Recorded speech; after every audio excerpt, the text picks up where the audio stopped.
Good morning, everyone. This is Doug. We're going to look at an episode which I've entitled, Why Did Bonhoeffer Coin the Term Cheap Grace? The answer is going to be to grab back the true meaning of grace. And he's going to go through this expansively, as we'll see. This is from a book he wrote in 1937 called The Cost of Discipleship. And then I'm going to begin with his first comment. I did this in the last episode, but he'll say, discipleship to obey Jesus' commands are not burdensome or grievous. That's in 1 John 5:3. So as I go through what he's saying here is don't react like, oh, I don't want to have to do anything to become a disciple. I just thought I would be saved by faith alone, and therefore I should try to avoid what Dietrich Bonhoeffer is saying here. Is if you've been assured by God, Apostle John, these commandments of Jesus are not too difficult for you to obey, they're not grievous, you can do them, then you shouldn't be hesitating even to think about it. It should be automatic. And we already explained in John chapter 8, if you don't become a disciple, you cannot become free of sin. If you don't become free of sin, Jesus says you cannot become a son in the house. But if you are born again as a son, you will be in the house forever. So you have to achieve that ultimate goal, Jesus said, to be free of sin, and then you'll be free indeed. But he said you have to become my disciple, and you have to learn my commands. And now that's page 37 of Cost of Discipleship. And as explained in the last episode, the word charis, grace, in the Greek text is the same as the word for mercy in the Hebrew Bible. But here it is, Jesus uses the word grace 4 times, but you're not allowed to see it. It's translated as benefit twice, credit, and thanks. That's it. And here's the words, if I had to put them in their place. Let's read it the way it really reads, and you'll see that the way Jesus uses the word charis violates the message in Paul, because Paul has redefined the term grace contrary to the way it exists in Greek and in Latin. In both Greek and in Latin, it means merited favor, but Paul redefined it to be unmerited favor. In fact, it was dangerous to have it mean anything more than just simply unilateral, undeserved grace, with the exception that you have to have faith in some facts about the death, burial, and resurrection of Jesus, facts that don't really matter, as Bishop James even said in his epistle, chapter 2, that the demons even believe. That's in 2:17. The demons even believe, but are they going to heaven? No. But that was what happened. The redefinition of grace was down to without you doing anything, just believing in some facts, you were going to go to heaven. And Bishop James ridiculed that. But we're told to ridicule James, and he doesn't know what he's talking about, and he doesn't follow Paul, so we can just disregard Bishop James. And that's what is the ultimate ruling was of Luther in his early career. But I want to read you this, and then you'll see the point. You'll see the point of Jesus. He is saying charis, grace, is you will not get it if you don't do something more than a sinner would do. If you do everything that the sinner would do, then you're really doing nothing exceptional. You've done nothing to what? Merit grace. So listen to what Jesus says. Luke 6:32. And I'm going to read all the way through 33. If you love those who love you, what grace, what merited favor will that bring you? For even sinners love those who love them. And if you do good to those who do good to you, what grace, what merited favor will that bring to you? For even sinners do the same. So in other words, you don't merit any favor in either situation. But we all know that Paul has redefined the term of grace. You're saved by grace, not by works, lest any man should boast by faith alone. In other words, anything more than that is you will be in danger. It'll be dangerous. You'll spiritually be endangered. You might boast if you had to comply with a doctrine that required grace to be given on merit. But Jesus is clearly saying here, you must merit it. You must do something beyond what sinners would do. So we have a complete antithesis between Jesus and Paul. They have a complete opposite view of grace. But Jesus has the meaning of grace here that was always the meaning of grace in Greek and in Latin. Okay, so Paul has redefined a term, and that's how people who are bringing in radical doctrines do it. They redefine terms in a way that turns everything upside down, and now you can hardly think in the terms. If they try to tell you what Jesus is saying and they put the word grace here, you don't know what he's talking about. It sounds so strange, so they have to cover it up with the word benefit, credit, thanks. So let's continue. Now we're going to begin in more earnest with Dietrich Bonhoeffer, and we're going to read large segments of it. So just please enjoy. And I hope you find this very enlightening. And I would say one of the most powerful writings you'll ever hear about where the doctrine of the church has gone wrong. Anyway, here we begin. This is page 37. When the Bible speaks of following Jesus, it is proclaiming a discipleship which will liberate mankind from all man-made dogmas, from every burden and oppression, from every anxiety and torture which afflicts the conscience. If they follow Jesus, men escape from the hard yoke of their own laws and submit to the kindly yoke of Jesus Christ. But does this mean that we ignore the seriousness of his commands? Far from it. We can only achieve perfect liberty and enjoy fellowship with Jesus when his command, his call to absolute discipleship, is appreciated in its entirety. I'm going to pause there. His absolute requirement of discipleship is really right there in John chapter 8. The believers come to him. Read from verse 28 all the way through 34. You'll see. So these men are believers in Christ, believe he's the Son of God, Messiah, all of that. He's just stated all these things, but they don't want to be his disciples. And look what the consequence is when they refuse him. And he tells them what's their destiny. I continue here. Far from it. We can only achieve perfect liberty and enjoy fellowship with Jesus when his command, his call to absolute discipleship, is appreciated in its entirety. Only the man who follows the command of Jesus single-mindedly and unresistingly lets his yoke rest upon him, finds his burden easy, and under it gentle pressure receives the power to persevere in the right way. The command of Jesus is hard, unalterably hard for those who try to resist it. But for those who willingly submit, the yoke is easy and the burden is light. His commandments are not grievous. 1 John 5, verse 3. The commandment of Jesus is not a sort of spiritual shock treatment. Jesus asks nothing of us without giving us the strength to perform it. His commandment never seeks to destroy life, but to foster, strengthen, and heal it. Now, this is page 51, and I think this is the most important part of his book. So please sit back and pay attention next 4 panels. He's talking about today's grace. The upshot of it all is that my only duty as a Christian is to leave the world for an hour or so on a Sunday morning and go to church to be assured that my sins are all forgiven. Pause. He's talking about when you go to church on a regular Sunday, isn't this you're just being reassured every week that you're saved, you're part of the club, and nothing is talked about. I'll let him say it, but nothing will be spoken about becoming a disciple, learning how to be free of sin, obeying commandments that Jesus gives in the Gospels. Let's continue then. I need no longer try to follow Christ, for cheap grace, the bitterest foe of discipleship, which true discipleship must loathe and detest, has freed me from that. Grace is the data of our calculations, means grace at the cheapest price. But grace, and he means true grace, as the answer to the sum means costly grace. It is terrifying to realize what use can be made of a genuine evangelical doctrine. In both cases, we have the identical formula, justification by faith alone. Yet the misuse of the formula leads to the complete destruction of its very essence. At the end of a life spent in the pursuit of knowledge, Faust has to confess, this is a German play by Goethe, I now do see that we can nothing know. That is the answer to a sum. It is the outcome of a long experience. But as Kierkegaard observed, it is quite a different thing when a freshman comes up to the university and uses the same sentiment to justify his indolence. As the answer to a sum, it is perfectly true, but as the initial data, it is a piece of self-deception. For acquired knowledge cannot be divorced from the existence in which it is acquired. The only man who has the right to say that he is justified by grace alone is the man who has left all to follow Christ. Such a man knows that the call to discipleship is a gift of grace and that the call is inseparable from the grace.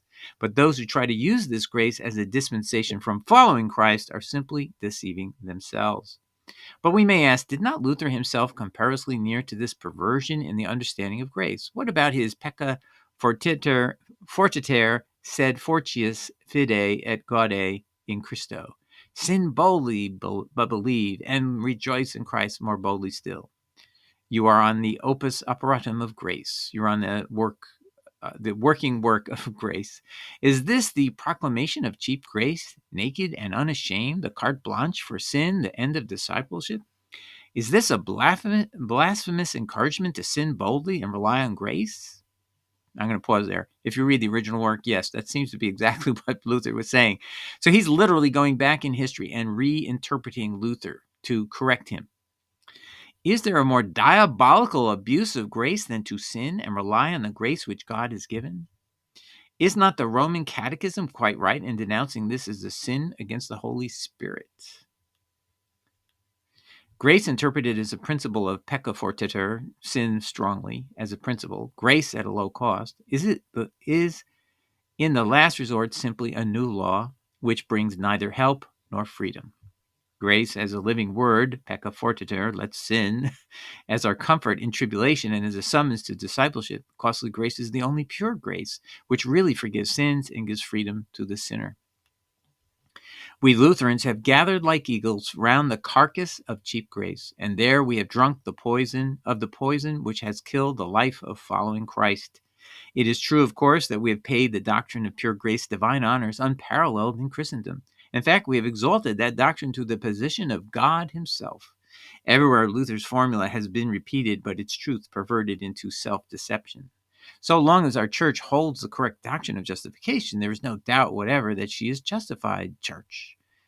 She is a justified church. So they said, thinking that we must vindicate our Lutheran heritage by making this grace available on the cheapest and easiest terms. To be Lutheran must mean that we leave the following of Christ to legalists, Calvinists, and enthusiasts, and all this for the sake of grace. We justified the world and condemned as heretics those who tried to follow Christ. Pause. So do you see in this world today, if you say to people, I follow Christ, they're all upset we teach at this channel, let's follow Jesus. Okay. His words, he's the prophet. He's Deuteronomy 18 prophet. Every word he says, we must obey. God speaks over his head. Yahweh at the Transfiguration says, listen to him. And when we say that's who we should follow, and that's the only person we should follow, we're decried as heretics. It's a crazy world we're living in. And that's what the world he was living in pre-Nazi Germany. The Nazi party would win an election in just a couple of years from this point, and they would take over the country and turn it into basically a country that believed in God in an amorphous sense, and purged Christian doctrine completely out of its life. But I digress. Let's back up a little bit. To be Lutheran must mean that we leave the following of Christ to legalists, Calvinists, and enthusiasts, and all this for the sake of grace. We justified the world and condemned as heretics those who tried to follow Christ. The result was that a nation became Christian and Lutheran, but at the cost of true discipleship. The price it was called upon to pay was all too cheap. Cheap grace had won the day. But do we also realize that this cheap grace has turned back upon us like a boomerang? The price we are having to pay today in pre-Nazi Germany, meaning their Nazis are all over the place trying to win elections, and they will do that, and the Fuhrer will be elected soon. The price we are having to pay today in the shape of the collapse of the organized church is only the inevitable consequence of our policy of making grace available to all at too low a cost. We gave away the word and sacraments wholesale. We baptized, confirmed, and absolved the whole nation and asked them without condition. But the call to follow Jesus in the narrow way was hardly ever heard. Pause. I want to comment there. When you're sitting in church, if you want to understand what kind of church you're actually sitting in, take a tally sheet out. Do you know what tally marks are? It's like a little asterisk, a little arrow up. It's an upside down arrow, actually, kind of. Just put tally marks on a sheet every time Jesus' words are quoted in full, not paraphrased, actually quoted, and compare to how many times Paul is quoted, and you will learn a harsh lesson. I did this at multiple different churches for 5 years, and it came out 13 times Paul is quoted in full to every one verse that Jesus gets. I even recorded 3 services I attended on a Friday, a Saturday, and a Sunday. One was the assistant pastor. The main pastor gave two different pastors taught on Saturday and Sunday, and what did we end up with? Not one quoted Jesus. That's shocking. Not one. And the quotes of Paul were all over the place. That's meaning having a Christianity without Christ, which is what he said in that prior episode I gave you, the last episode. We have a Christianity without Christ. We can literally have whole weekends where you don't hear anything from Jesus Christ. So that's what he's saying. But the call to follow Jesus in the narrow way was hardly ever heard. Where were those truths which impelled the early church to institute the catechumenate? He's talking about when you went to baptism, you had to follow certain prescriptions of changing your life and doing that, and then you could be baptized. which enabled a strict watch to be kept over the frontier between the church and the world and afforded adequate protection for costly grace. What happened to all in our country today? With us, it has been abundantly proved that the sins of the fathers are visited upon the children unto the third and fourth generations. Cheap grace has turned out to be utterly merciless to our evangelical church. That's what he belonged to. The Lutheran church was also known as the evangelical church at that time. So that's the word they used. This cheap grace has been no less disastrous to our spiritual lives. Instead of opening up the way to Christ, it has closed it. Instead of calling us to follow Christ, it has hardened us in our disobedience. Perhaps we had once heard the gracious call to follow him and had at this command even taken the first few steps along the path of discipleship in the discipline of obedience, only to find ourselves confronted by the word of cheap grace. Was that not merciless and hard? The only effect that such a word could have on us was to bar our way to progress and seduce us to the mediocre level of the world, quenching the joy of discipleship by telling us that we were following a way of our own choosing, that we were spending our strength and disciplining ourselves in vain, all of which was not merely useless but extremely dangerous. I'm going to pause there. People constantly comment every time I have an episode like this saying, you don't get it, Doug. You're just wasting your time. Your works are filthy rags. All these out of context quotes of passages where there's also repentance in the same passage and people who are righteous and so on. They quote all out of context endlessly. And they're warning me that I must be full of pride because I want to do things that would get God's attention. I mean, every possible insult on the gospel of Jesus Christ is heaped on every episode I do. And it just astounds me that they never cross-examine their thoughts. And I think if that's you, listen carefully to the words of Jesus and then tell me you take all those opprobriums, all those insults you're putting on me and then put it on Christ and then think of yourself, what you're saying. You're actually insulting Jesus because that's what he requires. That's all we're doing. We're quoting him. Bonhoeffer is doing the same thing. He's taking passages of Jesus and he's then interpreting what this word discipleship meant and the distinction it is between faith and discipleship. And you can't have, if you give away grace for nothing, it's nothing. And it's not going to do anything for anybody. That's what he's saying. You have to tell them about discipleship. And that's what Jesus teaches in John 8:27 through 37. All right, so let's pick up on what he's saying. The only effect that such a word could have on us was to bar our way to progress and seduce us to the mediocre level of the world, quenching the joy of discipleship by telling us that we were following a way of our own choosing, that we were spending our strength and disciplining ourselves in vain, all of which was not merely useless but extremely dangerous. After all, we were told our salvation had already been accomplished by the grace of God. The smoking flax was mercilessly extinguished. He's talking about this message of cheap grace basically extinguishes your love of God, love of Christ, love of seeking to become his disciple because it's all in vain, it's worthless, and it's dangerous. Let's continue. It was unkind to speak to men like this, for such a cheap offer could only leave them bewildered and tempt them from the way to which they had been called by Christ. Having laid hold on cheap grace, they were barred from the knowledge of costly grace. Deceived and weakened, men felt they were strong now that they were in possession of this cheap grace, whereas they had in fact lost the power to live the life of discipleship and obedience. The word of cheap grace has been the ruin of more Christians than any commandment of works. All right, so I hope you've enjoyed Bonhoeffer up to this point. In the next episode, we'll pick up here at page 57, where it's titled The Call to Discipleship. All right, God bless. Take care. Ciao. Bye.